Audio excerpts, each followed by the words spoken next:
Are you struggling to speak English? ప్రస్తుతానికైతే కొంచెం struggling అండి. మరి నువ్వు అంటే చిన్నప్పటి నుంచి స్ట్రగ్లింగ్ అండి. ఇలా అయితే ఎలా మేనేజ్ చేస్తున్నారు? అరే నువ్వు టెన్షన్ పడకరా. ఇగో మనకి ఇంగ్లీష్ వచ్చాను అవతలవాడు అనుకోవాలనుకో, మనం ఇంగ్లీష్ మాట్లాడద్దు. అలా కాదు పిచ్చోడా. నేను ఇప్పుడు మీకు ఒక 2 టిప్స్ చెప్తాను so that you will get better at speaking. First tip, start thinking in English. మనం ఏం చేస్తాం, తెలుగులో ఆలోచించి దాన్ని ఇంగ్లీష్లోకి మారుస్తాం.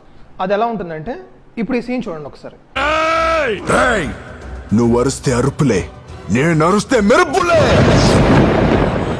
దీన్నే ట్రూ ట్రాన్స్లేట్ చేసాం అనుకోండి, ఇప్పుడు చూడండి.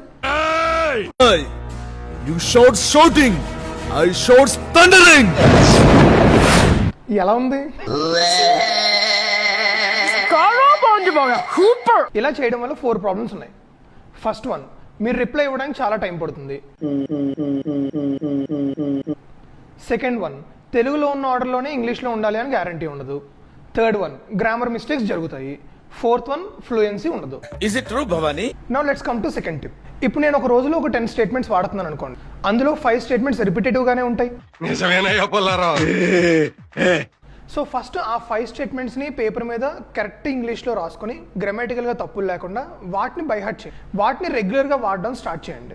ఇలా కొన్ని రోజులు ప్రాక్టీస్ చేస్తే మీరు తర్వాత ఏమైనా కొత్త స్టేట్మెంట్స్ ఇంగ్లీష్లో మాట్లాడదాం అనుకున్నప్పుడు పెద్దగా మీకు ట్రబుల్ ఉండదు.